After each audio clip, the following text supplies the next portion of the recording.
Welcome back to The Other Side of Change, only on the Black Star Network. My name is Jamera Burley, and I'm here as always with my amazing co-host, Bria Baker. Today, we're digging into a timely and yet terrifying question. What happens to Black history, truth, and justice in the age of rising fascism? Yeah, this Black History Month, I feel like this is the conversation that we're all thinking about. It's looming over us. It's the elephant in the room. From school board meetings to Supreme Court decisions, we are witnessing a very coordinated attempt to erase, distort, and criminalize the very truths that have defined our struggle for justice.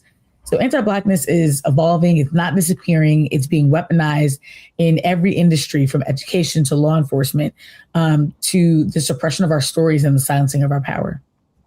Yeah, that's why it's a little annoying whenever I hear or read someone say, this is not my America. This has always been the America that Black people have known, whether it's the banning of the AP African American Studies, restricting books in libraries, or criminalizing protests. The question becomes, what is fascism endgame, right? And how do Black lives or Black people continue to resist? Because it has always started with Black people and it's going to end with Black people. And we know this all too well. But first, let's jump into the headlines. Let's dig into them. So we just had the Grammys recently, a lot of history being made, quite a few people using their platforms to talk about this moment with ICE and immigration. Bad Bunny, who is going to be performing at the upcoming Super Bowl, used his Grammy Award win to protest ICE. And I should say wins plural, because he walked away with quite a few trophies, including the Trophy of the Night Album of the Year. First time that a non-English language album has been selected for Album of the Year.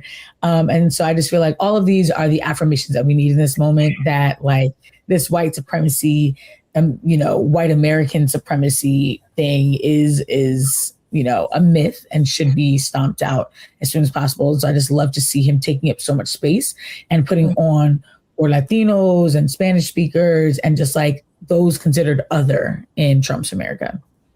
Yeah, I have not listened to Bad Bunny's album, but now I feel like I need to go listen to it. I know I've heard of to be honest, I'm not familiar with his music at all.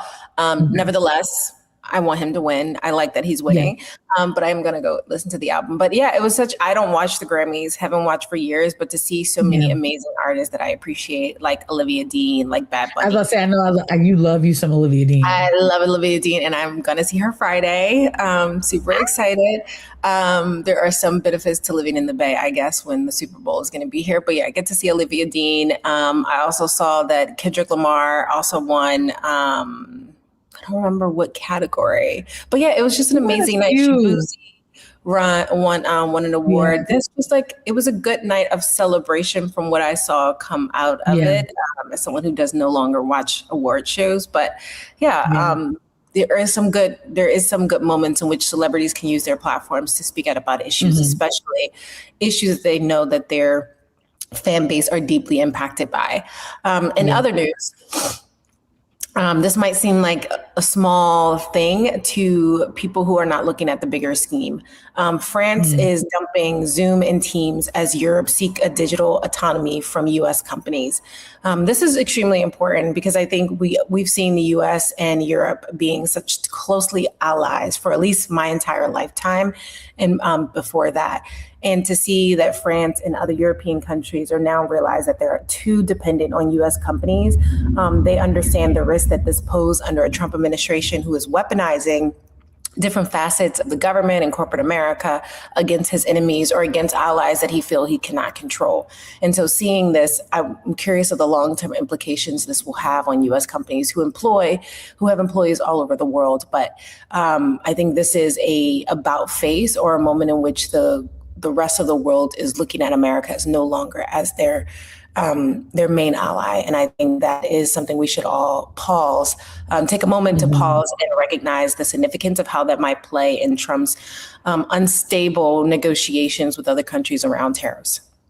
Yeah, I think it's important that what you said as far as like the U.S. no longer being an ally to people we've been collaborating with and countries we've been collaborating with for decades and decades and decades. I think that is a risk in so many different ways. It's a risk for people who import a lot of food and technology and innovation. It is a risk for people who depend on other folks for our defense. It's like all of the things are tied to this. But to that, famous quote of chickens coming home to roost, for quite some time now, we have not been deserving of any space on anyone's moral pedestal. We have made really bad decisions at the United Nations, and we vote against important regulations, and we don't protect human rights within our own borders, but we want to tell other people what to do inside of theirs. So I feel like this has been a long time coming, and it's sad, and it's going to affect us. And so in that sense, it's also scary. But I think that these are the sorts of wake-up calls, because he was supposed to be good at business. He didn't do that. The economy is tanking. He was supposed to be good at negotiating. Hasn't been doing that. All of the countries that he's been allies with for like centuries are saying deuces. Like, what did the Trump voters get in exchange for their votes? They got a leader who hates the same people that they hate. And that for them was enough. That's what it comes down to. Because he hates them too. And I guess they hate themselves. Yep. And we're seeing that a lot of people are cutting off their nose to spite their face. And good luck. Yeah, exactly. When it's under fascism, and we're witnessing that right now. Yeah, absolutely. Yeah. Well, in some other good news. Celebratory news. Mitch McConnell has been hospitalized. They said he was experiencing flu-like symptoms, and we're really trying to downplay it. But I'm like, I don't know. I've seen this man on what y'all call a good day, and him with flu-like symptoms might be, although we've come to the end of the road. I don't know. I just need that. Like, I seen this thing trending online where people are like, what would be the best Black History Month gift? And it's like, you don't even have to say it. Like, we're trying to see some things happen this month. I don't know. I mean, hell has room for him. Yes. I hear they have vacancies. A lot of those people. Yeah, and I'm not here to, wish bad on anyone, but I think what this indicates for me is that Mitch McConnell is in his 80s, 90s? Yeah, he's old. He's 83 years old. He has been in office longer than I have been alive, longer than probably many of our viewers have been alive. And yet he is making decisions for a world that no longer exists. And I think there needs to be a larger conversation that we should have is around like how many of our elected officials are in office, particularly in federal office, right, national office, and are taking up space, and yet they are governing for a world and a society that they grew up in that no longer exists and that people don't want to exist. And that's why I believe in creating a future that they won't exist in. Yeah, exactly. If we're going to have age limits for when people can enter into office, we should have age limits for how long people should stay into office. I agree, because it's not ageist, because when they set limits for how, a minimum age, it's protecting around making sure that this person is sound decision maker whose body has the capacity to show up for the demands of this role. And I think we should be asking the same things about those who are at a certain point. Like, okay, yes, you've had enough experience and your brain is fully developed, but are there other things going on where you're just not a good fit for the sort of decision making and the sort of like rooms of power that you'd be in? And I completely agree. I just think I don't want an 80-year-old making decisions for me and for the world that I'm going to inhabit. It doesn't matter to you. No, especially a world that he will not have to deal with the repercussions of, right? So a lot of elected officials are in office and of age where they are never going to see the repercussions of their actions as it shows up in the lives of everyday Americans. And that enough for me is reason why we should have cutoff ages for elected officials. Lastly, there are many famous names in the Epstein files. Every single day, we're hearing more and more names. Everyone from President Donald Trump, which we knew, former President Bill Clinton, Bill Gates, Elon Musk, former Prince Andrew, among dozens of others, right? And I think the thing that stood out to me the most is, it's not criminal enough for people to just email someone, right? Like emailing, you don't know all the things that your friend or your colleague or your business associate is doing. But these are people who emailed and exchanged exchanged messages, exchanged pleasantries, came to his party, was at his house, in his mansion, went to Epstein's island, all after he had already been convicted of assaulting a child, right? These were all after he was already well known for assaulting a child. And to see the layers of manipulation, the layers of the political sphere in which Jeffrey Epstein operated within, and the information that he was able to obtain and use against, but also he didn't have to use these men and their desire and their perverted desires. Like, he didn't have to create that, right? That's who they were. And he was able to tap into that for a host of different reasons, whether social or political power and capital. And the influence that he was able to garner on an international global scale, and using that influence to push a lot of bad propaganda and messaging. What's being undiscovered is so disgusting in every way. But what's even more disturbing is the fact that we are not seeing dozens of perp walks right now. Yeah. Like, you have people like Elon Musk begging to go onto the island at like 2 a.m. on Christmas Eve or Christmas morning. He was emailing Epstein like a little weasel and such a loser, right? Begging to go to the island. And all of these very powerful people, and yet no one is being held accountable. And these are, and this is not even all the files. Like, we still haven't seen everything, but what we are seeing is absolutely disturbing. And it's so ironic that even in America, that you can have all these powerful men be known sex offenders. And yet the only person who's currently in jail is a woman, an evil woman, but a woman nevertheless. She is the only one being held accountable. And yet none of these men feet are being held to the fire or facing any sort of criminal charges as of yet. It's definitely not going to happen under a Trump administration. That tea. How about that? Yeah, you said it all. I mean, 100%. And I think the frustrating thing is like seeing Democrats' names and then that being used as a gotcha. Like, your guy's in there too. Like, first of all, wasn't my guy. Second of all, even if he was, if I was the biggest Bill Clinton fan, go get him. Go pick him up. Like, instantly to me is disqualifying of my adoration, love, devotion, whatever that I might have, is you know, credibly being in his email address, trying to go to an island and do God knows what with God knows who, you know, like, So I as you said, I want to see so much more. And this is where my abolitionist values get tested. Cause I'm like, I want to see them all lined up, dragged into the tunnel underneath the jail, because just hearing the sorts of things that would have happened there, it's just really disgusting. So I want them all there. And I mean, listen, Melinda Gates too was talking about it and was like, you know, what do you think about Bill being on the list? She was like, not evading, like, everyone, accountability for everyone, including him. If that's accountability for everyone. No one is above the law. I don't care whose name in the file. Wrap it up, lock them up. Like, I have no affiliation. I have no loyalty to anyone who's abusing children. And so we'll see, right? I don't want us to get to a point where files are being released and this is just feeling like a normal banter of like, oh, look who's in there. But then like nothing happens. Like, you know who's not like, this is not in the files? Barack Obama. As of now, right? But he is not in the files. He has not been listed in the files. I think that's the first name that they control finded for. You know, they would love to implicate him in something like this. So I think if he was in there, we would have known by now. You know who's also not in the files?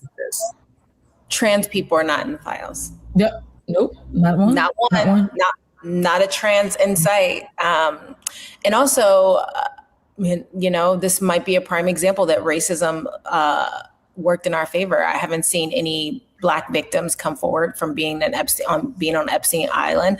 It's still early, right? People might get encouraged to be able to use their voice and speak out, but it just feels like a mountain of information constantly being dumped on us, and our brains are asked to process it in real time, and it's so much. It's so much and too much all at the same time. But, like everyone else, we are all watching and keeping an eye out because Epstein may no longer be here, but the remnants and the impact that he had and the people who he associated with are still here, and we need to deal with that. So we are going to take a break because we want to talk more about what is anti-Blackness, right, in the age of fascism, because these are not isolated incidents. What we're seeing is that this is a part of a national pattern that the Southern Poverty Law Center recently reported that there were over 800 anti-education bills were introduced in the U.S. just over the course of the last 2 years. And most of that due to the fact that folks do not want communities learning about the true history of how Black people have experienced America, because then they can no longer shape the realities in which they want all of us to live under. Oh, yeah. And they're not just coming for our books. They're coming for every piece of language that we use, all of our storytelling and our frameworks, from critical race theory to DEI jobs to woke. Entire histories are being rewritten or buried, especially Black history. But even, Trump recently changing the signage at national parks to erase Indigenous history and climate change, nods. Like it's all across the board. And so we have to be very, very vigilant, especially during Black History Month. So when we come back from the break, we're going to talk about why it's important for us to not, give up our power and be complacent in this moment. We've got to be really protective of the culture right now. You're watching The Other Side of Change only on the Black Star Network.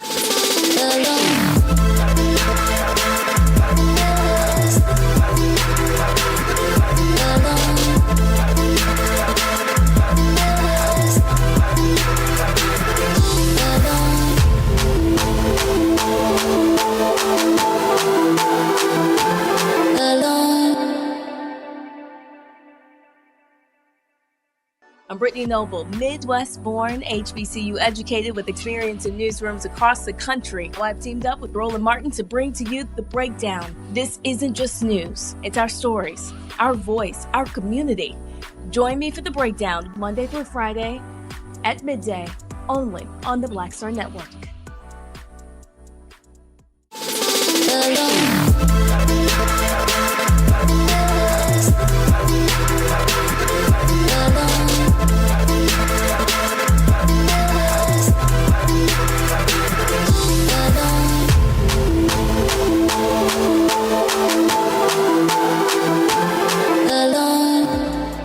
Welcome back to The Other Side of Change, only on the Black Star Network.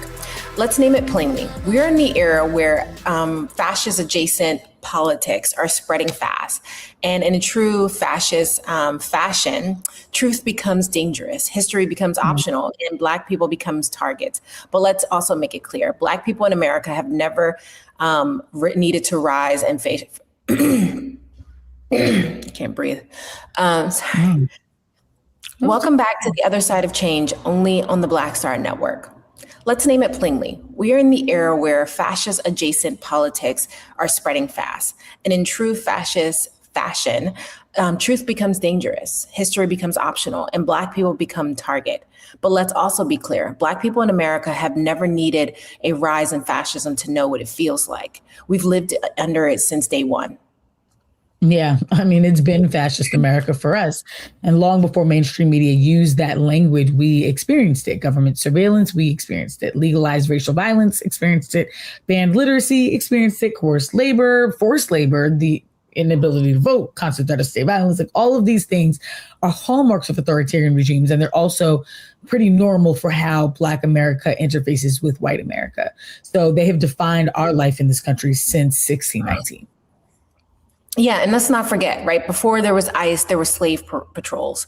There were pursuers in modern policing where state mandated forces designed, control, monitored, and return enslaved Black folks, right? So we are seeing that right now with ICE and the police. In the 20th century, we had Jim Crow laws enforcing racial apartheid in the South, using legal and violence to suppress Black freedom. And then we had the FBI using counterintelligence programs, actively infiltrating Black organizations and Black movement, liberation movements, like the Panthers and the civil rights movements, labeling them as domestic terrorism. This was all a part of a larger scheme that was institutionalized at the very top.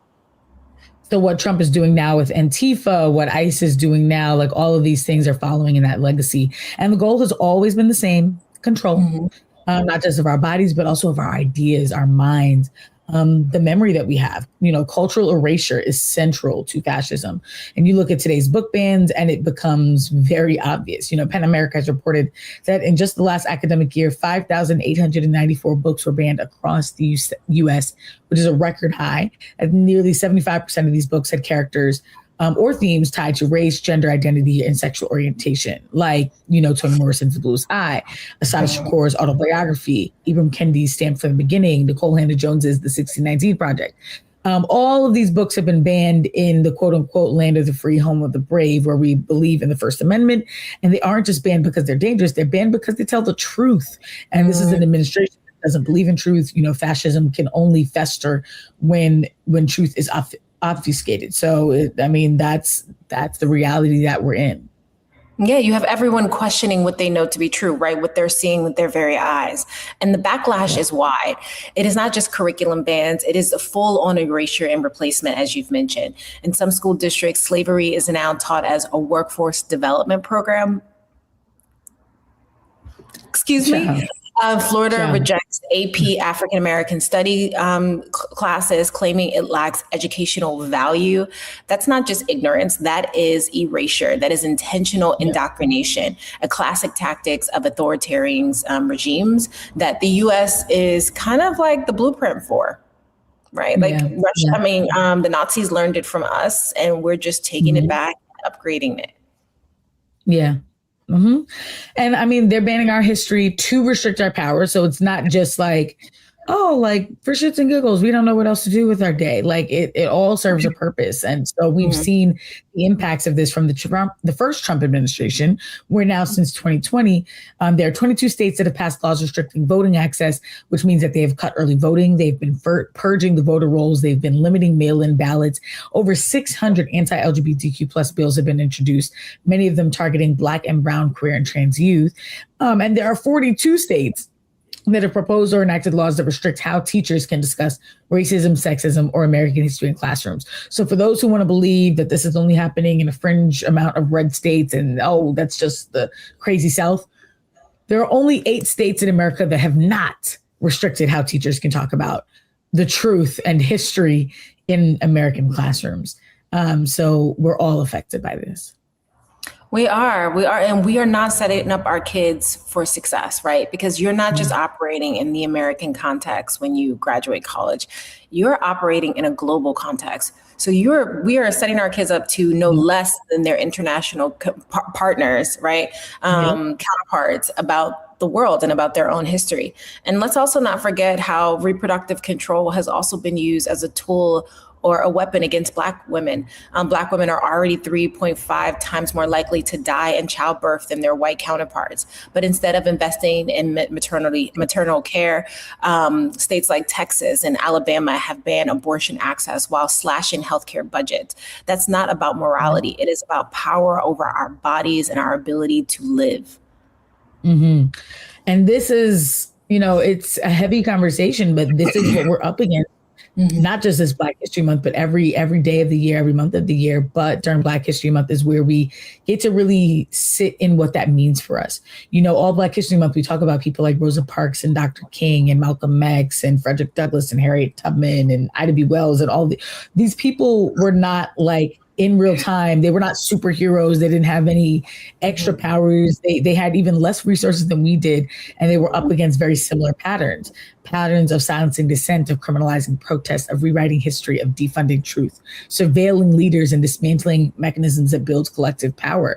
So what we're experiencing in, everywhere from Ferguson and Minneapolis to Florida classrooms is that this country punishes Black people for knowing, telling, and acting on the truth, which is something that our ancestors know all too well. And so this Black History Month, it's very important that we really remember that the fights that they fought were not theoretical. They were not, I want to be a history maker one day. They were like us, living through really rough times and decided that they were going to do something about it. And we have to ask ourselves what we're going to do.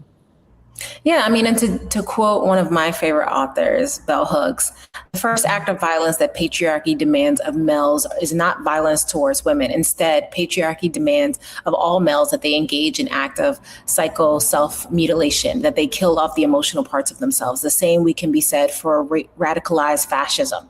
It asks that we all, as a country, mutilate our memory, that we kill the parts of ourselves that when we know better, despite knowing better, despite seeing what's in front of us. Right. We saw that with the recent killing in Minneapolis, where there were multiple angles of this white man being killed by ICE officers. And yet the head of Kristi Noem, she's the head of. Oh, yeah. She's like Homeland Security. Homeland Security, yes. She still had the nerve to get on in front of the pulpit, right, in front of the press and lie to our faces about what we saw. And that is only going to escalate even more, despite people having cameras, because with the rise of AI, they can create any narrative that they want and confuse enough people where we are so caught up in the discourse versus facing the reality of what we see in front of us and the history that we know to be true. Yeah.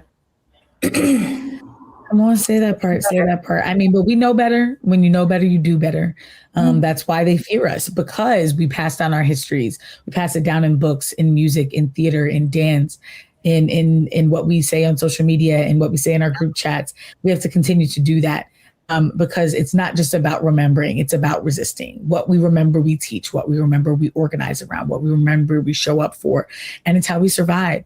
And so we just have to make sure that this Black History Month in particular, we use every tool at our disposal to have the conversations that need to be had, to pass on the truths and the histories that they don't want us to be talking about, and to be like kind of recommitting ourselves to the struggle, because we don't just inherit what happened during the civil rights movement and, just lounge in it. Like, we have to continue that work. We have to continue picking up the baton.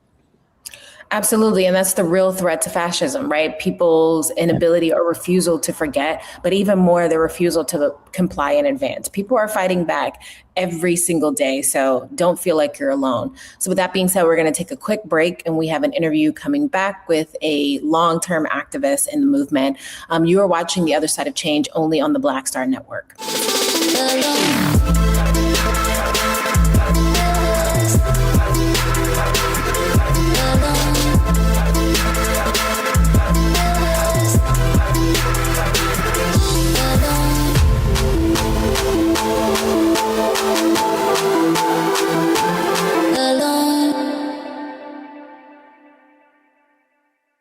They said the quiet part out loud. Black votes are a threat, so they erased them. After the Supreme Court gutted the Voting Rights Act in 2013, Republican legislatures moved fast. New voter ID laws, polling place shutdowns, purges of Black voters from the rolls. Trump's Justice Department didn't stop it, they joined in. In 2018, his DOJ backed Ohio's voter purge system, a scheme that disproportionately erased Black voters. Their goal, erase Black votes and political power. Yeah, that happened. These are the kinds of stories that we cover every day on Roland Martin Unfiltered. Subscribe on YouTube and download the Black Star Network app. Support fact-based independent journalism that centers African Americans and the issues that matter to our community.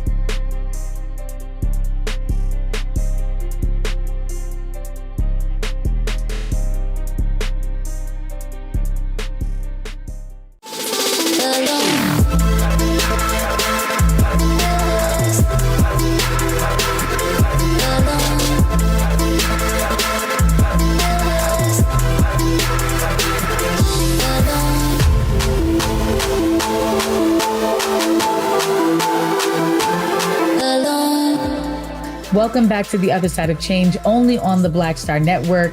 This is my favorite part of the podcast, is our interviews with the guests. We always get to talk to the most brilliant people, and today is no different. Today's guest is Dr. Biko Baker, but we're just going to call him Biko. He's a Milwaukee-born historian, educator, and civic strategist whose work bridges culture, activism, and digital storytelling.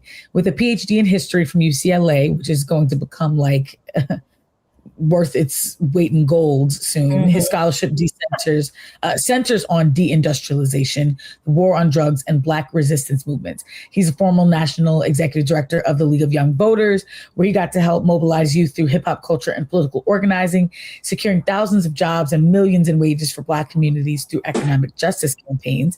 And then Biko is also the founder of Render, a digital storytelling firm that elevates community voices through narrative strategy. I'm so excited to speak with him because I just feel like this Black History Month, getting to talk to someone who is both a student of history, but also shaping how we can use culture moving forward. I just think that this could not be a better intersection. So please welcome Biko, Dr. Biko Baker. Hey, how you doing? Appreciate you for joining the family. I don't know whoever remixed my bio. I got to pay them. I got to put them on you can pay me. You can invoice me. No, there's so much I could say about you as someone who met you when you were at the League of Young Voters, which was almost a decade ago. Kind of crazy. But it's a prime example that Biko is not new to this. He is true to this. This is very much a part of his identity and his work. And, you've spent your entire life at the intersection of culture, education, and community engagement, from coaching youth in Milwaukee to working with activists in Ferguson and mapping digital storytelling. Can you talk about how this current wave of anti-intellectualism and historical erasure fits into the long arc of controlling the narratives of Black lives? Ooh, that's a big question. How y'all doing? Mm-hmm. We are good. I appreciate you having me on. And, the narrative is pretty clear that we have this boom and bust period with America. Mm-hmm. The more African Americans and Black people make advances, the more white people and the state wants to push back. And so I use this sort of like metaphor of the zero-sum loop. Mm-hmm. Like America thinks that there's a zero-sum game that's always being played, and as soon as the Black people get rights or advances, for some reason the system pushes back on us every single time. Mm-hmm. And that's what we are. Yeah, it's like, God forbid we all can win, right? We can all eat, we can all celebrate, we can all be uplifted. It doesn't have to be if I get it, you can have it too. But that's how America wins, making us believe that there's this scarcity of resources when really it's all being hoarded by the rich people. Which is, it's crazy because the myth of capitalism both depends on us believing in abundance and us believing in scarcity. This idea that there's so much out there that you can hoard it all, but there's not enough out there for you to hoard it all and someone else to get it. And it's like, well, yeah, but there's enough out there for me to live a really great life and not hoard it all. But alas, and that's like black people's relationship with America. Well, Biko, you've worked within like so many of these industries, from academia, civic tech, newsroom culture, hip hop writing, grassroots organizing. What do you see as the real threat in like a moment like this, where schools, libraries, and communities are, having access to certain books and lessons and teachings restricted? Like, what is the real risk here? Yeah, I think that the real threat for me is that Black people forget that they are the moral voice and authority of America and thus the world. And it's so easy once you start stripping the history and make people think that their history is lame or that it's sort of fake or sort of mundane. It's easy for you to forget the past. And so when I was growing up, being the young person that was reading books and paying attention to society, that was the cool thing for Black men to do. That's what we looked up to. And now we live in a society right now where, as you said earlier, like we have this anti-intellectualism, like being smart or going to school is like not cool. And I think there's not only do we weaken our ability to understand America, but we weaken our ability to understand ourselves. And there's so many young people that are still at the forefront of the fight, but a lot of people have given up on it because they don't think it's cool. Yeah, I mean, we all remember that, right? Being young and being smart or being able to do something different in the classroom made you a target. Mm-hmm. And I think we as a society, particularly in the Black community, moved away from that and got excited to see folks graduate college and get good jobs and to elevate the community, and to watch us almost like retract back to that same ideology. Right. That be the narrative, right? Letting that be the focal point. And we're seeing that in our music. Our music is it feels like a brain dump and so I don't know how to explain it. I just feel like I'm losing brain cells every time I listen to a lot of these new artists. Some are better than others, but the way in which we have stepped away from kind of like music that made us think and feel and do and act to stuff that just makes us kind of want to bang our heads against the wall is really frustrating. But that's also just like a loss of craft and like taking pride in what you do. And I will say that's something that I was just talking to someone about regarding AI. There's so many people who use ChatGPT for everything now.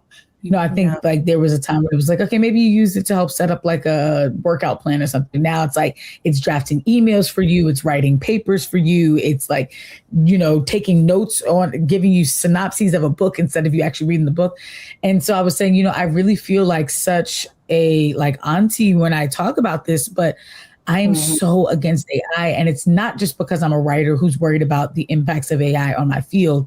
It's also because I just feel like we've gotten to a place where taking the shortcut is expected, and we lose so much when like, I remember like working on something and like the joy that comes with like getting it finally, because you had to practice and get it, and skipping that whole step and going straight to, I don't need to learn how to play piano. I'm going to tell AI, play something that sounds like da, da, da, da, da, and then it does it. And then like, I don't have to ever learn the chords myself. I don't ever get, but then like, I never get what comes with struggle. And I think, you know, to bring it back to Black History Month too, and like what we're talking about here, I think that's something that I see where in this day where, as you said, Biko, like it's not cool to care about these things, to watch these things, to know these things, to go past like the TikTok video about it, the Instagram carousel, the quick YouTube video. Like, it's not cool to like read the long book or whatever. And I'm like, y'all put the Black Panthers on a pedestal. Y'all wouldn't have made it past week 1 with them. They were telling you to read before they ever gave you a gun. They were telling you to read before you ever got to be a part of a program. So it just feels ahistorical to not be invested in the practices that your heroes were, you know? Yeah, that's such a great point about the Panthers, because they were a street and as real as they come. You cannot ever get away from the fact that those young brothers and sisters were connected and rooted. And I like the word that you brought up, Bria, craft. You know, I think that that's something that we're losing today. And, you know, crafts people are ones who are learned and continue to learn as they go across their career. Right now, it's instant microwave stuff. And so I always tell young people when you know, I'm sounding old. I got old somehow. I was the young person all the time. You were. But I always tell people like, hey, man, there's a difference between smarts and wisdom. And so Gen Zs particularly are super smart, can get through knowledge excellently faster than any generation ever.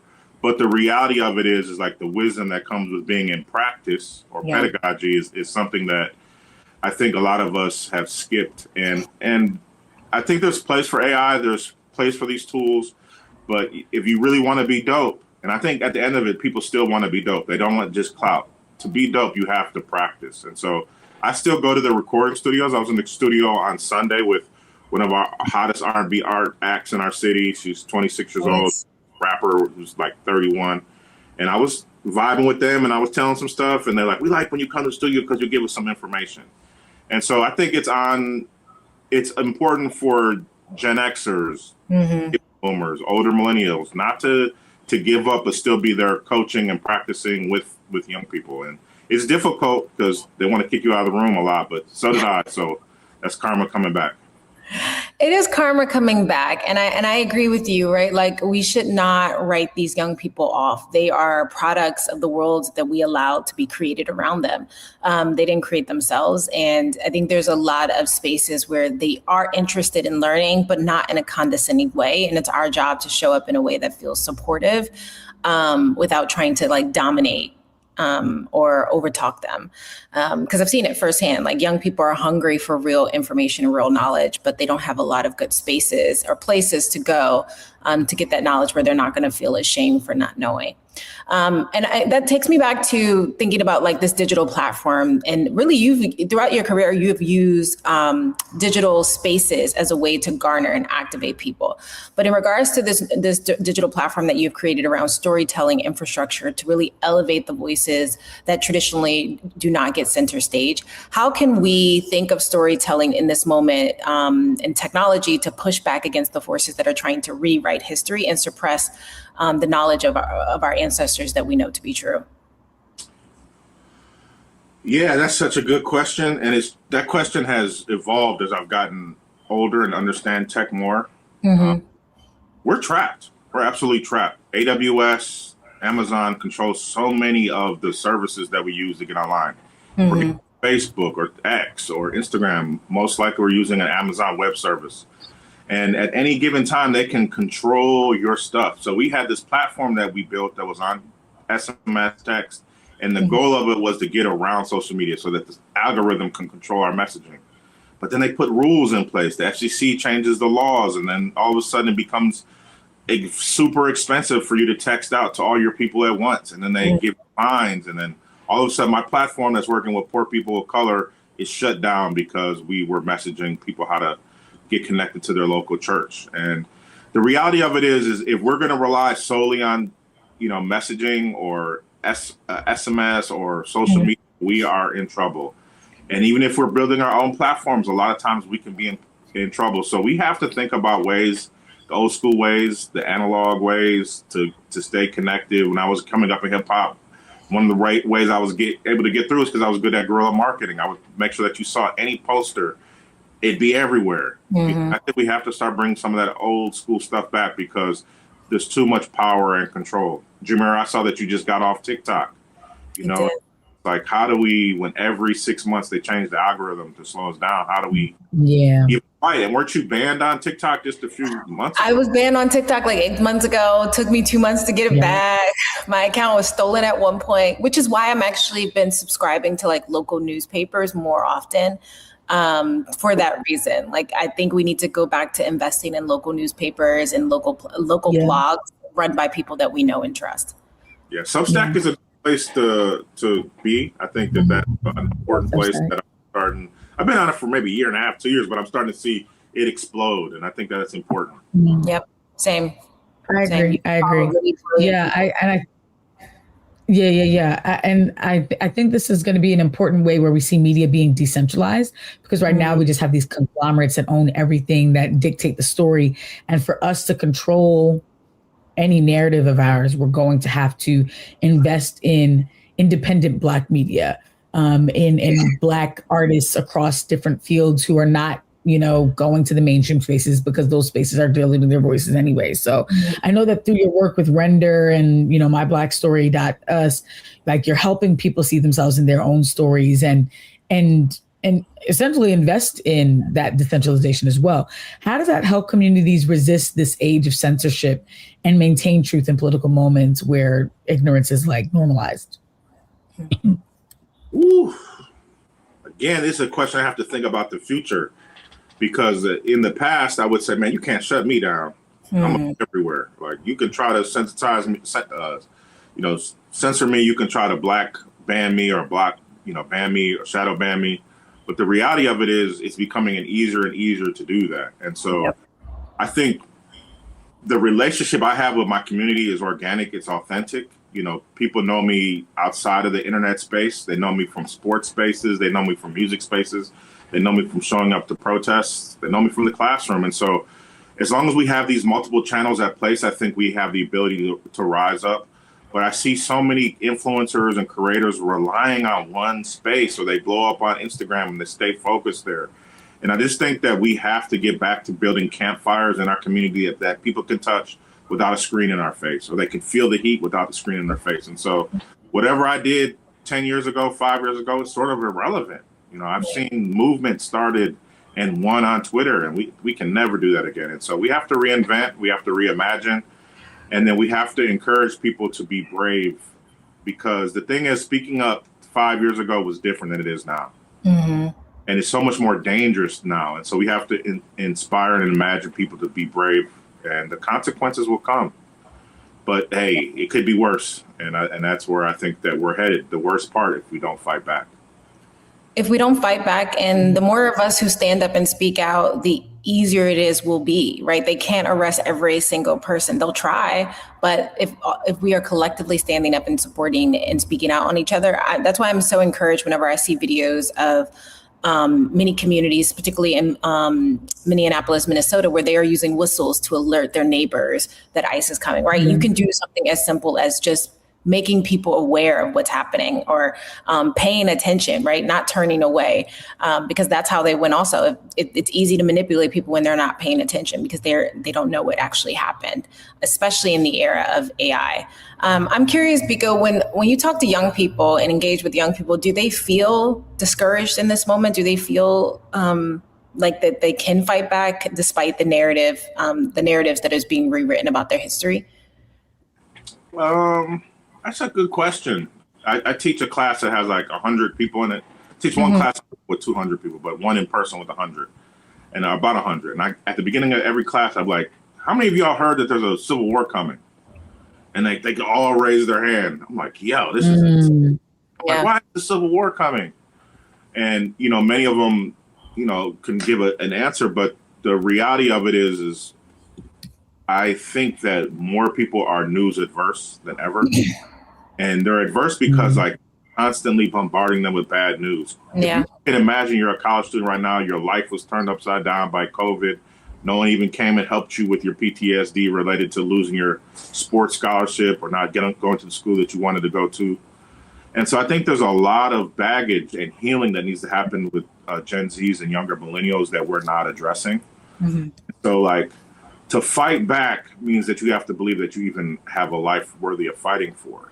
And I think a lot of situation where their emotions is weighing heavy on them. And so I try to give young people a lot of grace. I grew up at a time when it was clear we had to fight because of the war on drugs and crack.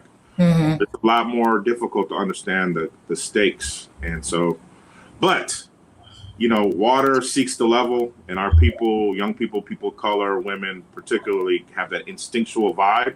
And I think that's why you see people so quickly showing up to Minneapolis. Like when you have 100,000 the fight, something is going on. That's so true.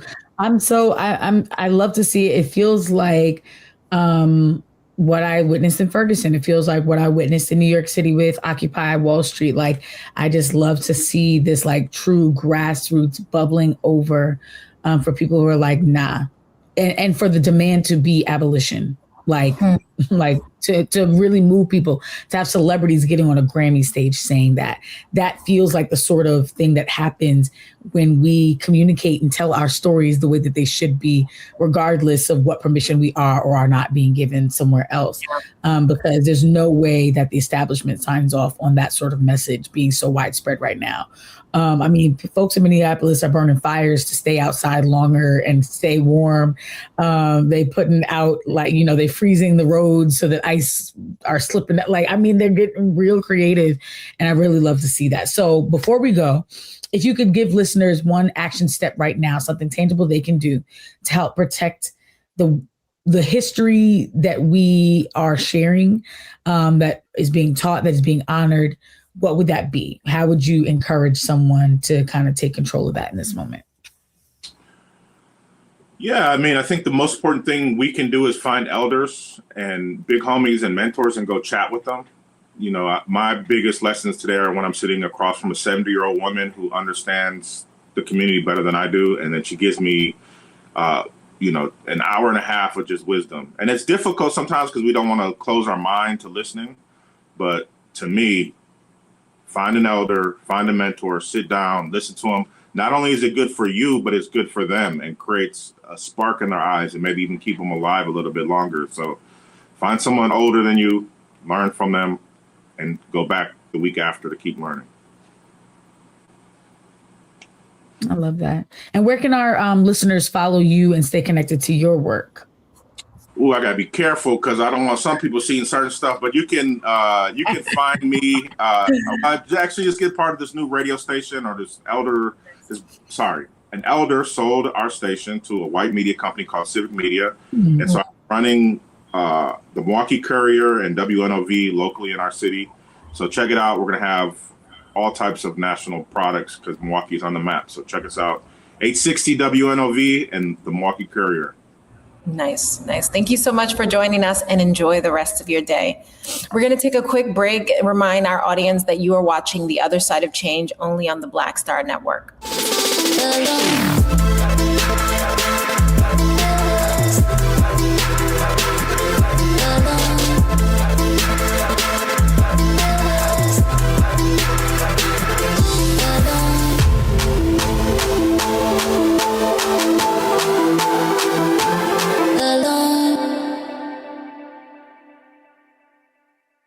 They said the quiet part out loud. Black votes are a threat, so they erased them. After the Supreme Court gutted the Voting Rights Act in 2013, Republican legislatures moved fast. New voter ID laws, polling place shutdowns, purges of black voters from the rolls. Trump's Justice Department didn't stop it, they joined in. In 2018, his DOJ backed Ohio's voter purge system, a scheme that disproportionately erased black voters. Their goal, erase black votes and political power. Yeah, that happened. These are the kinds of stories that we cover every day on Roland Martin Unfiltered. Subscribe on YouTube and download the Black Star Network app. Support fact-based independent journalism that centers African Americans and the issues that matter to our community.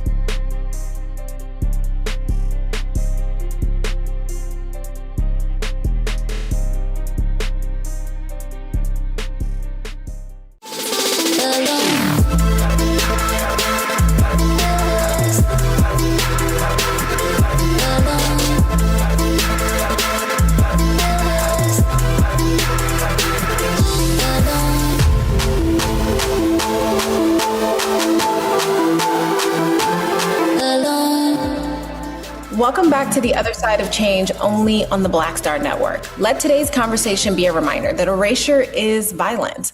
When you ban a book, when you're banning a voice. When you rewrite history, you're rewriting accountability. And accountability is not optional, as like Black history is not optional. Both are essential. Black history is the blueprint for resistance, imagination, and transformation in this country. And though they may try to silence us, they can't stop us from telling the truth that's living in our bodies, our stories, and our communities.